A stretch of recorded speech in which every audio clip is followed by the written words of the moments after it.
If you're looking for a breath of fresh air, if you are looking to cultivate some new beginnings, then this new moon on January 29th in Aquarius 2025 will come as a welcome mat for all of those new potential, new opportunities, and new inspirations. So the sun and the moon, as is always the case with a new moon, they are conjunct. They're on top of each other at 9 degrees in Aquarius. 9 in numerology is associated with endings. So we have been tying up the loose ends over the last couple of months, especially in regards to the North and the South node, which I'm going to get into in a little bit more here in a second. On January 11th, the North and the South node, that changed from an Aries and Libra axis. So the North node was in Aries, South node was in Libra. And it has now moved into Pisces, and then the South node being in Virgo. So that kicked off a new phase. It's actually one of the things that kicked off a new phase. There's a lot of things that have been shifting and changing over the last couple of months that is creating this new potential that we're going to talk about here. And that North and South node, when it was in Aries and Libra, it was gnarly. I mean, it wreaked havoc on people's relationships. Well, maybe that's not the best way to say it because that sounds like it's bad. It basically came in as a anything that took away our sovereignty, any relationship that compromised our independence. If we had issues with codependency, people pleasing, lack of boundaries, all of that over an 18-month period of time was called into question. And a lot of people, they got divorces in that time. A lot of folks changed jobs. A lot of folks ended friendships or renegotiated terms within our relationship and changed the structure of those relationships to make them more aligned with who we are and what it is that we want to experience in our relationships, and making sure that there is a type of fair reciprocation between ourselves and others. So it's been, for a lot of folks, the last 18 months, and especially in regards to how we relate to others, our community, and so on and so forth, has been really, really tough. And I'm here to tell you folks that I really think that this North and South node moving into Pisces and Virgo is, in comparison, going to be so much easier. It's going to be a lot more comfortable. So in relationship to like that all shifting and changing, we have this new moon. New moons are usually associated with new potential, new beginnings, and the potential new beginnings generally is for the next 28 days, for the next lunar cycle. But with Mercury and Pluto being conjunct with this new moon, Mercury is in Aquarius at 2 degrees, so it's only 7 degrees away from the moon and the sun. And then we have Pluto in Aquarius at 1 degrees, so it's 8 degrees away. I think that this new moon has the potential to create new beginnings that might be a little bit more longer lasting than just the typical 28 days.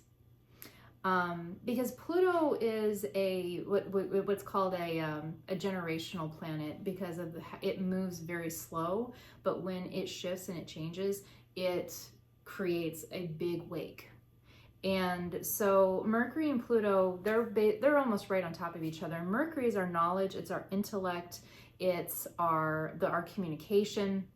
The mythological god Mercury that's associated with this planet, that's a planet, or that's a god that he could go from the underworld, the middle lane of where human beings live, as well as the upper world of the gods and goddesses.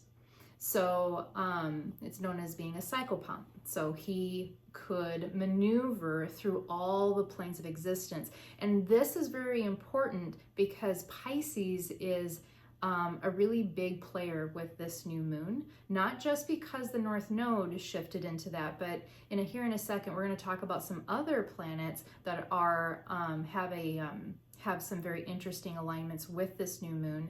And Pisces is all about spiritual connection, is all about imagining the possibilities. Pisces is one of the most creative of all of the signs.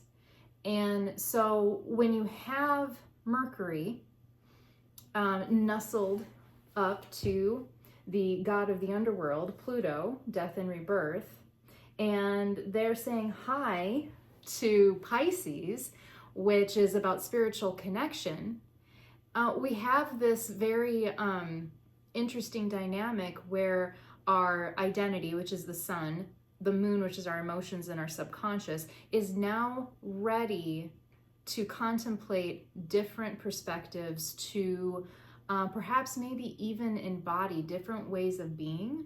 Because Aquarius is all about revolution. Aquarius is it's all about, it's not afraid of drastic change. It's associated with the planet of change, Uranus.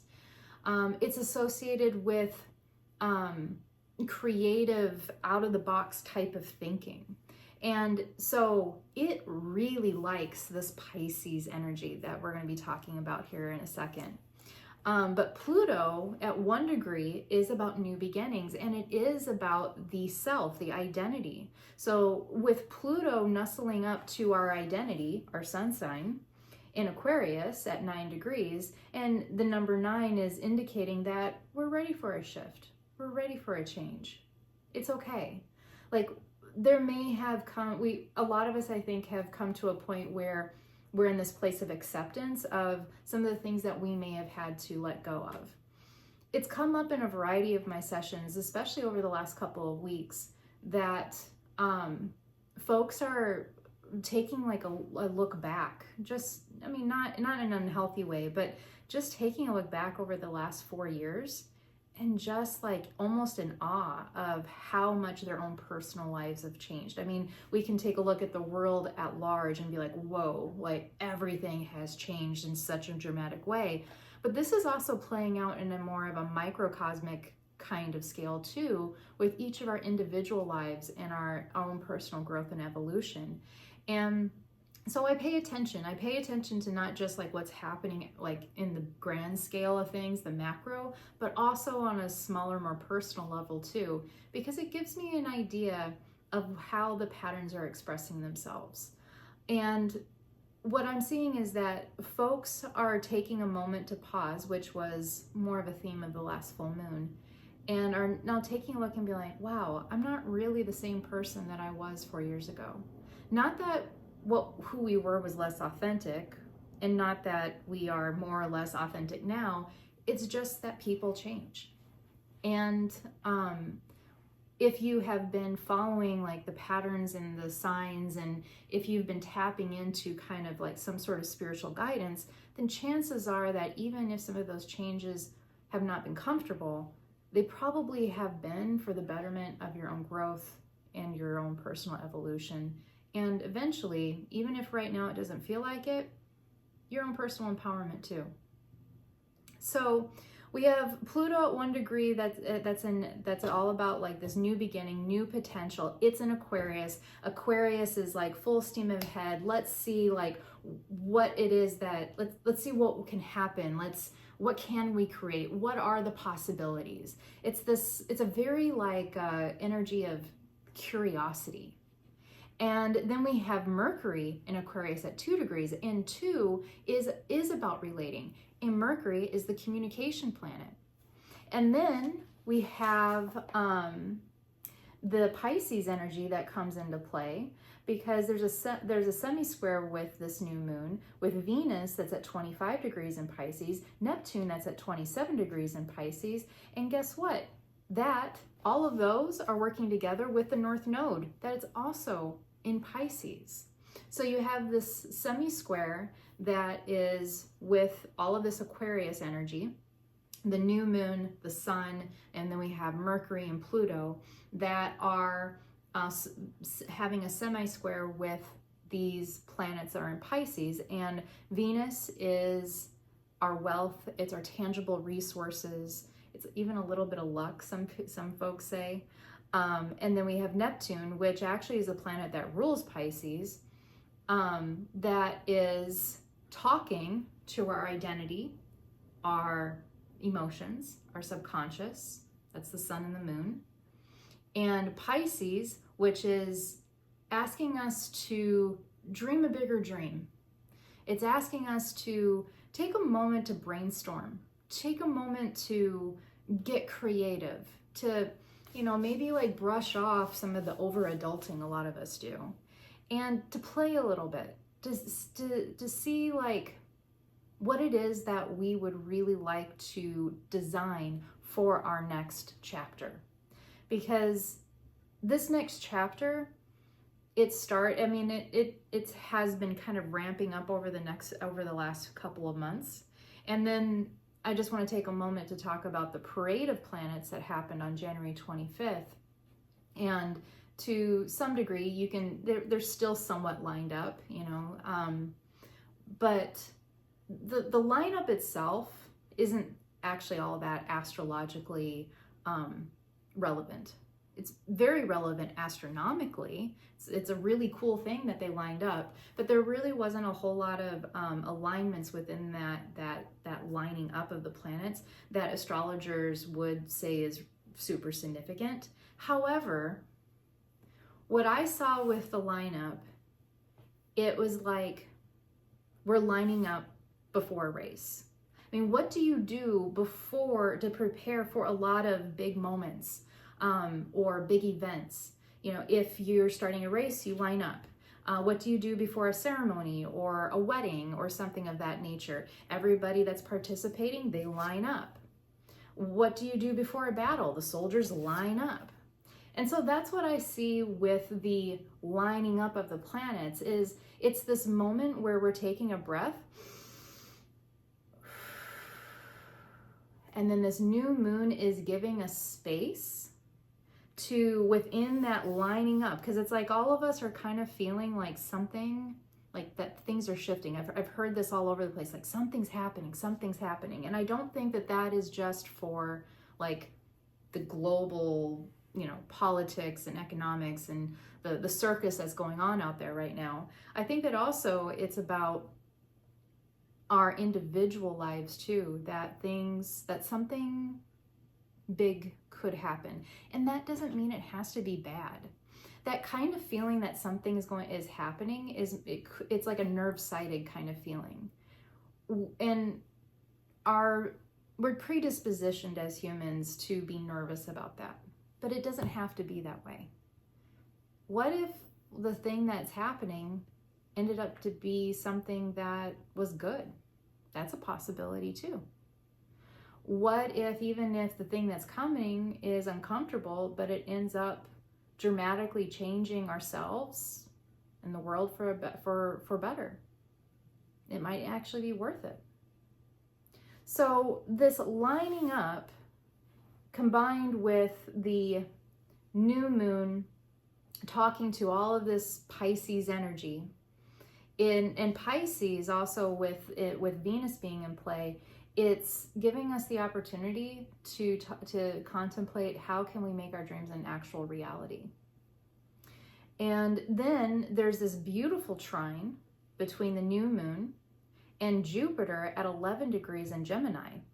Now, if that isn't a lining up of being able to use your word as your wand, I don't know what is. Because we have the sun and the moon in Aquarius, and then we also have the sun and the moon in Aquarius that then is conjunct with Mercury in Aquarius at 2 degrees.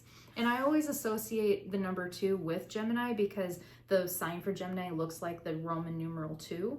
And also Gemini is the twins, right? So we have relationships. Gemini is ruled by Mercury.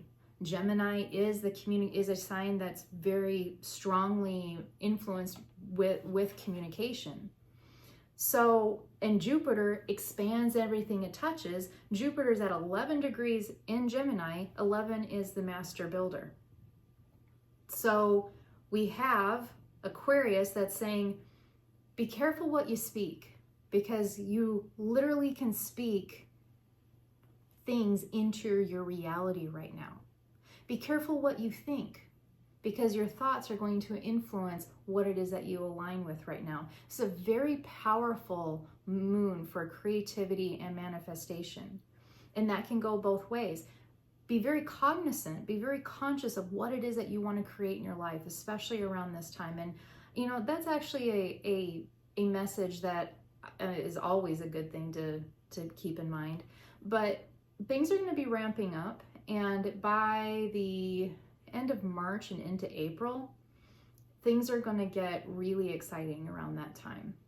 So be very conscious of what it is that you speak and what it is that you think, because this new moon is starting a scenario where you really have the opportunity to embody being the master builder of your new reality.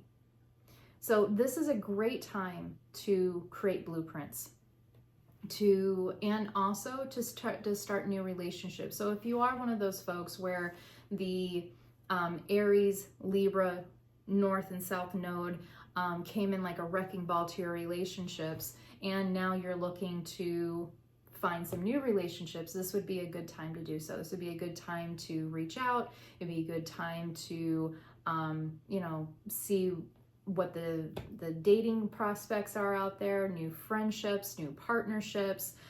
It's a great time to invite people to come on board to be part of a project that you might want to work towards, or a new vision. If you're wanting to express and present a new idea to your boss or your colleagues, now is the time to do that, because communication is, I mean, the power of what it is that we communicate and how we communicate it is just turned up top notch. So ask for what you want, because right now you're more likely to get it. Ask for what you need, because you're more likely to be heard.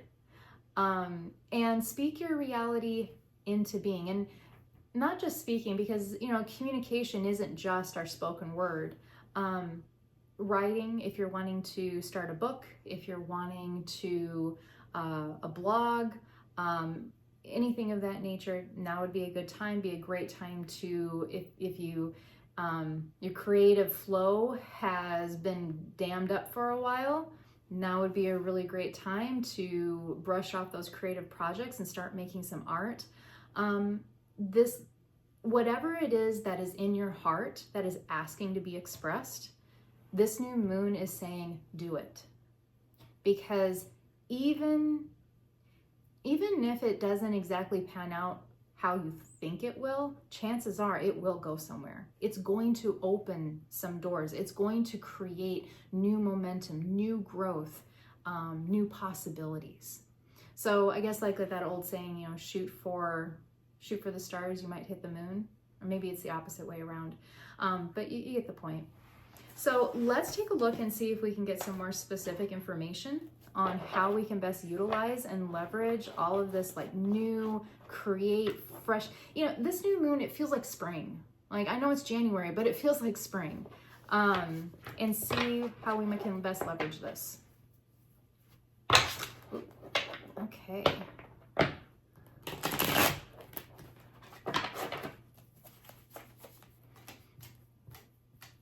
And just so you guys know, like, one of the reasons why I use the tarot is because although astrology is a good way to see like the cosmic big patterns at play, tarot is a encyclopedia of archetypes and sacred symbols. Our subconscious mind doesn't think logically. It thinks in terms of metaphor and symbols and story. So that's one of the reasons why the tarot is such a powerful tool to be able to read energetic patterns, because these archetypes and these symbols are universal. No matter where we were born, no matter who we are, our subconscious understands them, and all of these symbols and archetypes are present in all cultures throughout time. So that's one of the reasons why it has so much information in even just one of these cards. So how might we best leverage this? Okay, that one popped out. That'll be interesting to see what that one is. When I have cards that pop out of the deck, I always look at those as being like ultra potent cards. Like basically they're leaving with me. I have something to say.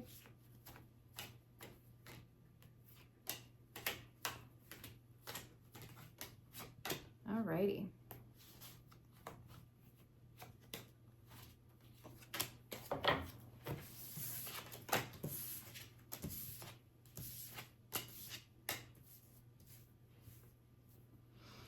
All right, so the first card that comes up is a card that is specific to this deck. I'm using the Ethereal Visions deck. It's a beautiful deck. Anything with gold leafing, I'm a total, sucker for. And this card is the Well card. It's not a traditional tarot card, but this particular Matt Hughes, the person who I believe is the artist for this card, he put that in here. And the Well card in this deck, it represents the subconscious. It represents the great void in which all creation comes out of. And so this is very quintessentially like Piscean energy. So with it being reversed and with the next two cards with it, it's telling me what is being alchemized, if you will, in order to be able to be created. So the next card, we have the Moon reversed, and the card right next to the Well, we have the Two of Wands. The Two of Wands is about starting a new journey, a new chapter. This person is literally waiting for the ship to come in. And it's also about preparing for a new chapter. So in the Three of Wands, this dude, he's already packed his bags. In the Two of Wands, he's in the process of packing his bags. He's in the process of planning his journey. And what might be getting in the way of planning for that journey is a little bit of self-doubt. And that's what might be plugging up this well. So remember what I said, like, be careful what it is that you create. Well, if we're poisoning this well with self-doubt, which is the Moon reversed, then we might be sabotaging our next chapter. So the invitation, the possibility of what we could be bringing up for the Well is whatever it is that's causing this doubt. These next three cards are like literally the opposite of that. It's joy and abundance, the Ace of Cups, freedom. It's reciprocal and healthy relationships, which is Two of Cups right side up. And it's very interesting too that we have the Caduceus in this card. That's the sign of healing. And that's a sign that's also associated with Mercury. And Two of Cups is also associated with communication, hence the relationship. And the Page of Cups is also very much Piscean kind of energy. The Page of Cups, you have this fish that's coming out of the cup. This is a card that is about dreaming the new dream and even expecting random possibilities, like a fish just randomly popping out of a cup.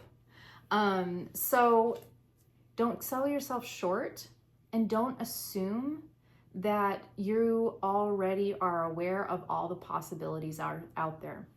These cards are saying that it's very likely that there's other possibilities, other opportunities that are either in your periphery that you're not aware of, or like the fish in the cup, they might just come out of the blue. So it's okay to be audaciously hopeful with this new moon. It's okay to put yourself out there. It's okay to dust off those paints and those markers and those canvases and get creative. And all of the Mercury energy is saying, be courageous enough to share it. So, you know, if we have been in a place of just kind of hiding for a little while, because I know that, especially in the last like 18 months, a lot of folks kind of went into hermit mode because it got really intense. And sometimes that's healthy, sometimes that's okay. But even in the Hermit card, he has to come out of the cave. And when the Hermit comes out of the cave, he has this lantern and he shares everything that he has learned while he has meditated and researched and contemplated and spent time going within. And now the time is coming to come without, to come out, and to share your passions, to share your thoughts, and to share what's in your heart. So I am really looking forward to hearing what your experiences are with this new moon. Please let us know in the comments below how this message resonated with you. And of course, you know, hit the bell, the subscribe button, all of those things if you have found this video helpful or entertaining. I will see you back here in a couple weeks where we're going to take a look at the next full moon. Bye-bye.